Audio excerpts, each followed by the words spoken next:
আপনারা যে গাড়ি যানজটের জন্য সব জ্যাম লাগাবেন না, একটু সুন্দর সুশৃঙ্খল ভাবে করবেন। বিসমিল্লাহির রহমানির রহিম। প্রিয় উপদেষ্টা, প্রিয় সরকার, 2010 সালের পর থেকে 5ই আগস্ট পর্যন্ত এই জাতীয় প্রেস ক্লাবের সামনে বিভিন্ন অসহায় শ্রেণীর মানুষ আমাকে বিএসটিসি থেকে, আমি শুটিং করি এখান থেকে আমাকে ধরে নিয়ে এসে আপনাদের দাবি পূরণের জন্য আমাকে এখানে দাঁড় করিয়েছেন।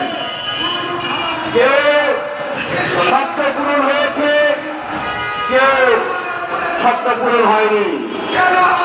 আজকে আমি একটি কথা বলতে চাই, 5ই আগস্টের পর থেকে আজকে পর্যন্ত এই জাতীয় প্রেস ক্লাবের সামনে আমি আসি নাই।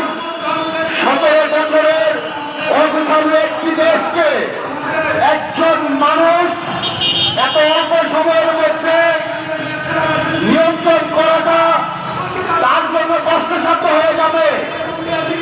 আমরা যদি বিভিন্নভাবে আমাদের বিভিন্ন দাবি দাওয়া নিয়ে এই প্রেস ক্লাবে বিভিন্ন আন্দোলন করে এই মানুষটাকে আমরা বিব্রত করে ফেলি, তাহলে দেশ চালাতে ওনার কষ্টসাধ্য হয়ে যাবে।